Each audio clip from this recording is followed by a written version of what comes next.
Support for WXAV 88.3 FM and WXAV.com is being provided by Bookies, new and used books. Bookies is an independent bookstore located at 10324 Southwestern Avenue in Chicago.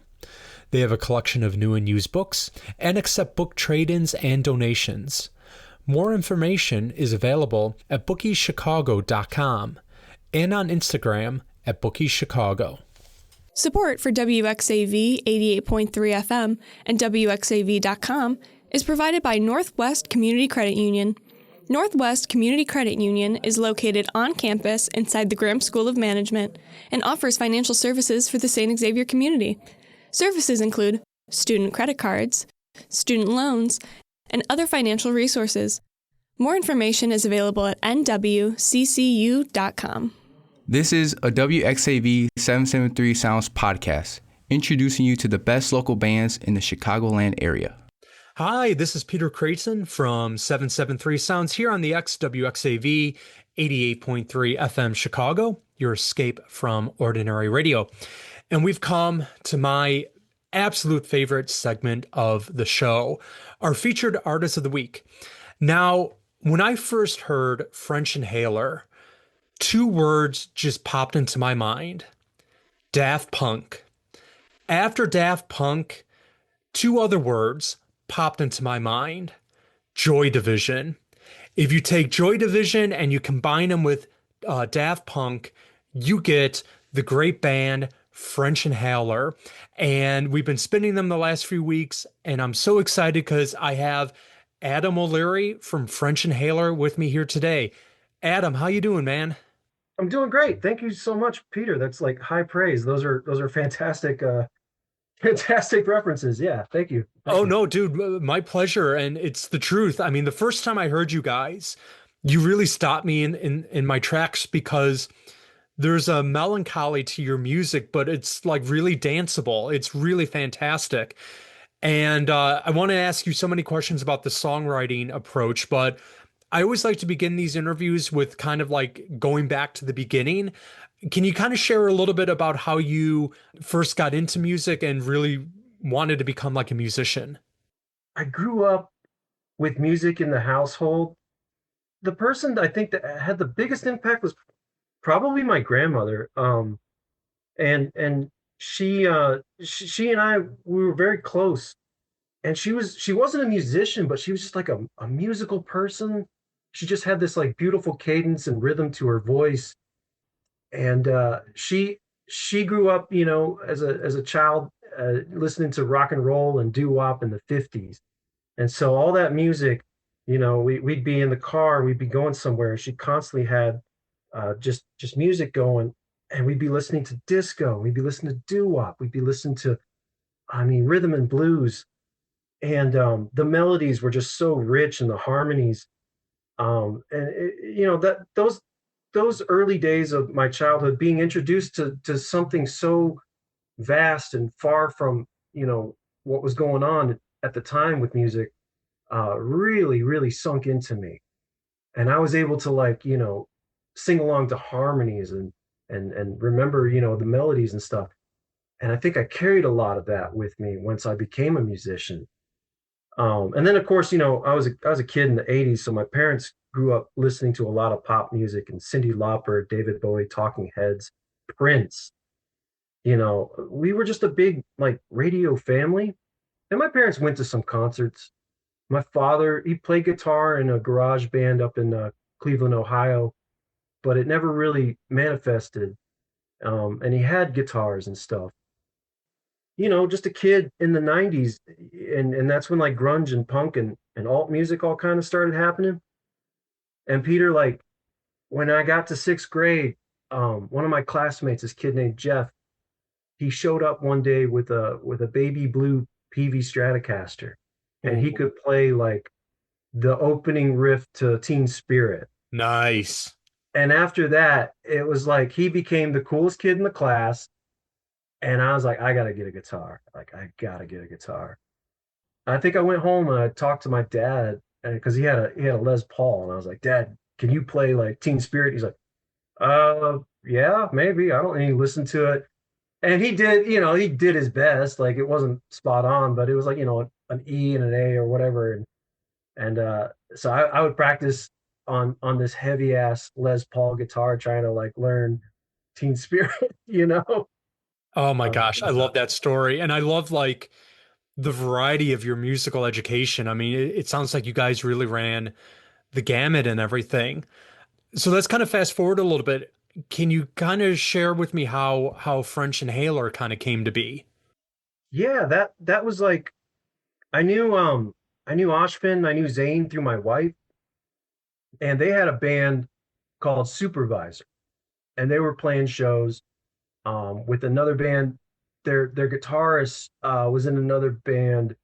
Peter, he was in another band called Sea Lords. So it was always like I go see Supervisor, and then I'd see Sea Lords. They're a lot of fun shows. I wasn't playing at the time. I had a band back when I was living in Tampa Bay, and it was like a punk band, and we toured and all this stuff. But I left Tampa Bay to move to Chicago, and I wasn't doing anything musically, but I was like going out to shows. It just wasn't like, I don't know. I was taking a break, I guess. And Ashvin started working on solo stuff and getting more into like dance and synth and pop music. And he put out this really great EP under the name Monochrome. And I loved it. Like, he's like, what do you think? And I remember like listening to the songs. I was like, man, like I'd love to hear a bass guitar on this. Like I'd love to hear like, a Peter Hook kind of Joy Division bass to go to all these songs. And I was like, yeah, man, I really like it. I think, I could play bass on some of these.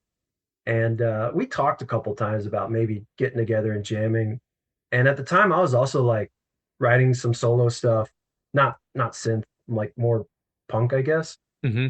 Um, and yeah, like one afternoon, we had both gone to see Bruce Springsteen up in Milwaukee one year, and we were both lamenting. Well, like it was an incredible show. We were both like lamenting how long the show was, how long the set was, like 3 hours, And so one afternoon we get together, and I had an idea for a song. We're jamming, and we completely scrapped it.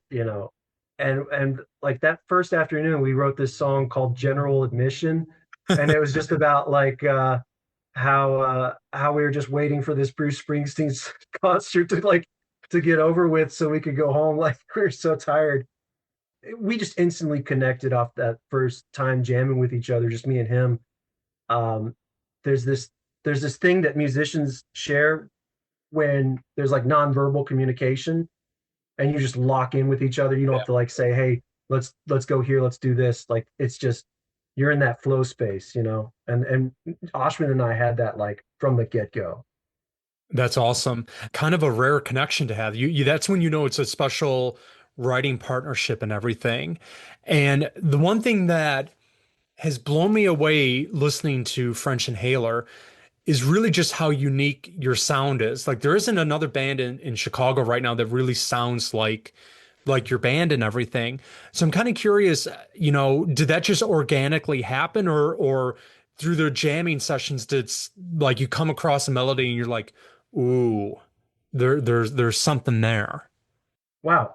Well, thank you for that compliment. It's definitely by accident. Like our backgrounds are so incredibly different, Peter. Like Oshman is very much in tune with like what's going on in contemporary pop. And Zane is as well. And my background is much more rooted in like punk rock and I guess just like, things on a much more underground kind of scale. So we all just kind of like when we get together, Oshman demos out a lot of the songs that he'll go home and he'll record himself, his synth and a drum track. And then, I'll listen to it and I'll be like, all right, I got a feel for it. And we're very fortunate with Zane and just how his approach to drums is just so methodical and well thought out and structured. And so when we get together and we write as a group, it just completely transforms from. I mean, I have like very early recordings of TV Love, and it's just so incredibly different. It's almost a lot darker and a lot more slowed down than where Oh, we are interesting. with it now. Yeah. Now, when you guys are writing, and it sounds like it's a pretty collaborative approach with it, with someone has an idea and then you add layers to it. Do you guys usually start with melody first, or do you work off of lyrics first? Or does like the song kind of dictate which route you're going to go? Yeah, that's a really good question because there's always like that chicken or the egg approach when it comes to writing. Like, is it, does a song start with lyrics or does it start with melody? I think with Oshman, he hasn't explicitly said this, but I think a lot of it is with melody, and then he'll kind of do these like placeholder lyrics, and the lyrics are always kind of evolving. Um, and that I think he won't present an idea until he's got both kind of in place. But for me, it's just like, I'll start with just trying to get down the basic chords and the basic structure and then embellish and then kind of get a feel for what the groove is. And Zane is just like, let's just make sure we have a strong foundation of like, where we are as far as the BPM, the pacing. Hmm. So it's really just trying to figure out what is the skeletal structure and then flesh it out from there. So I'm here with Adam O'Leary from French Inhaler. Now, if people want to give you guys a follow or find you online, where can they go? Where can they find you guys? Yeah, you can find us on Instagram at French Inhaler Music. We got links to our Bandcamp. We also have our dates posted on our link tree as well with upcoming shows.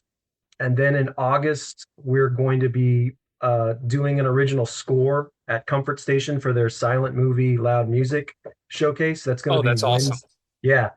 Wednesday, August 12th.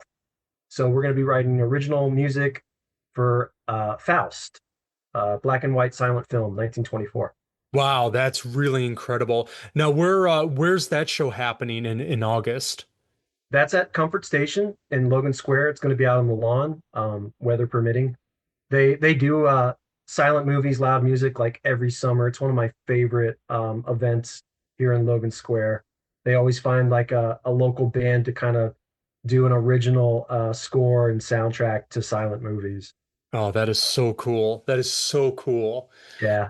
Now, you mentioned TV Love earlier, and that's actually a part of a forthcoming album that you have called Practice Lines that's coming out later on this year, correct? It's coming out, actually, it's coming out August 13th.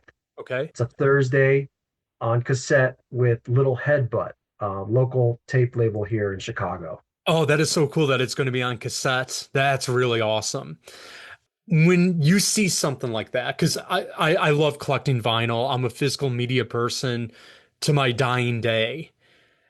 How rewarding is it for you? I mean, something that came from your brain and your bandmates' brains, and then you see it on a cassette. That has to be the coolest thing in the world. Yeah, I mean, we're still like, I think we take things for granted just how like important physical media is and having something tangible, in the day and age where everyone just kind of listens to things through headphones or through the speakers on their phones. But it's incredibly rewarding. The process of like making the album was rewarding because we cut it on analog. We did it on quarter-inch tape, and I mean, I have the actual master tapes. I'm so happy that we got to get those. To have something you can hold and look at, and there's artwork, there's layers upon layers of just media that just it's not just a screen.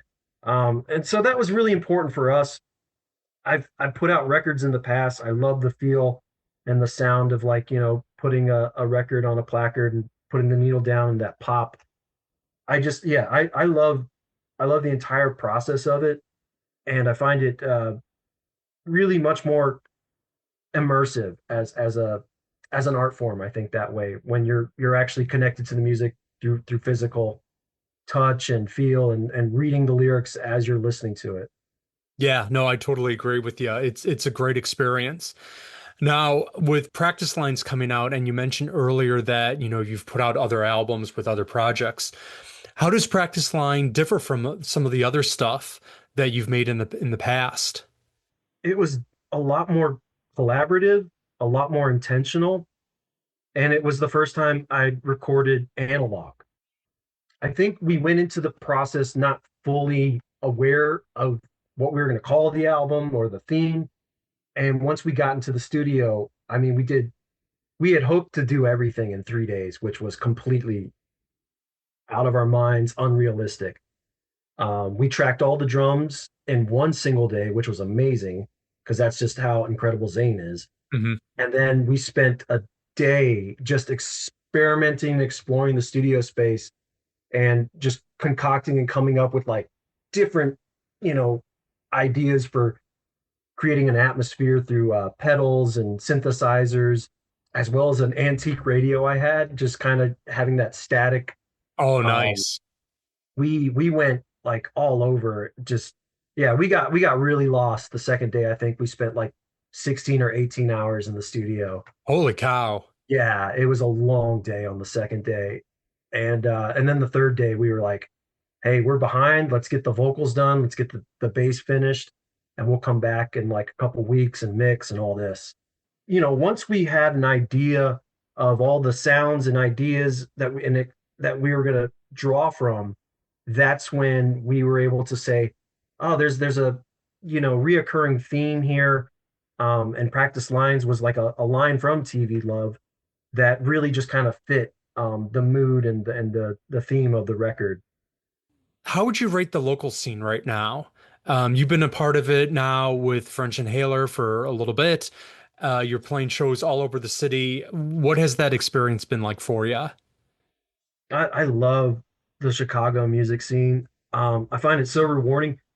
I don't know. I think it's like one of the best in the country. Like I go to shows. I just went out to a show in Hamtramck.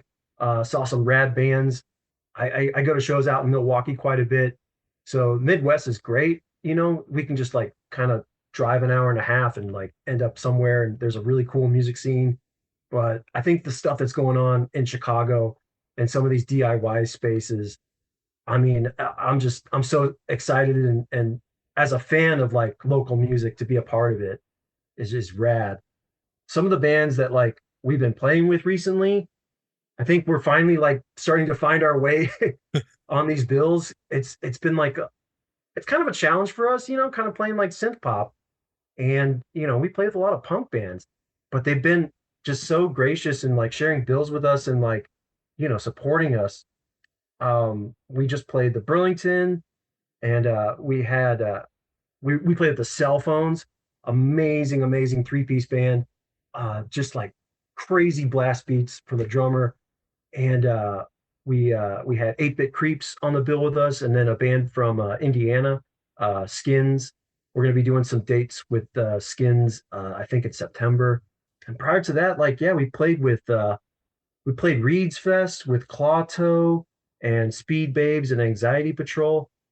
I mean, like we were definitely like maybe the odd duck on the bill, but they were just so like cool with us, and afterwards you just hang out, having drinks, talking music.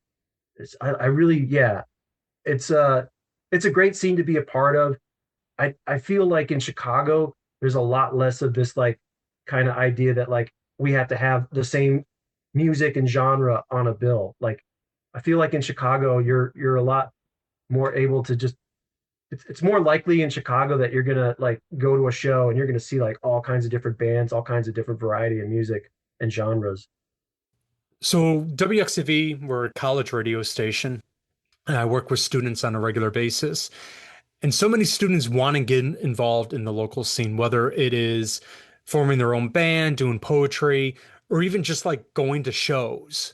Um, what advice would you give to a young person that wants to get involved in the local scene? That's a great question. And the best advice I got when I was starting out, when I was like 14, 15, right? And I went to all ages shows and I talked to the door guy who was actually booking the show. And I was like, how could I get my band to play here? Mhm. And he's like, well, my guy, like you've already made the first step. You came to a show, you introduced yourself, and you let it known like you want to perform. He says, he told me like, the most important thing is that are coming to shows that you want to play, and you introduce yourself and you interact with the bands, you interact with the person putting on the show, that means more than anything. It means that you actually are engaged in supporting this scene. So it's a great way to start out. Just go to shows, introduce yourself, talk to people, ask questions. You're going to meet like some really gracious people that want to help you out. And you're going to meet some people that, maybe don't take you seriously. But you got to be persistent. You got to put yourself out there, and you got to just, there's what I love about the local music scene is like there's really not a whole lot of separation between a band that you like and starting your own band and wanting to play with them. Like the audience and the band, you're all sharing the space together. It's not like a huge hierarchy. So I think the most important thing is just to have that drive and that persistence and like go out there, go to shows, introduce yourself, talk to people, ask questions. Man, that is fantastic advice. Adam O'Leary from French Inhaler. Again, just real quick, if anyone wants to find the band online and give them a follow, where can they go? Where can they find you? Instagram, we're French Inhaler Music. I think Bandcamp, we're French Inhaler. Yeah, you can find all our links through our Instagram. There's a link tree with all our shows, all our music. We're on Spotify. Yeah, if you search French Inhaler, you're going to find Warren Zevon, which is where we got our namesake. But we're, I don't know, a Google search that just requires French Inhaler, Chicago. There you go. Perfect. Adam, thank you so much. Thank you, Peter, and thank you, WXAV, for playing us and having us. Thank you for listening to this WXAV 773 Sounds podcast. For more information on 773 Sounds, please visit our website, wxav.com.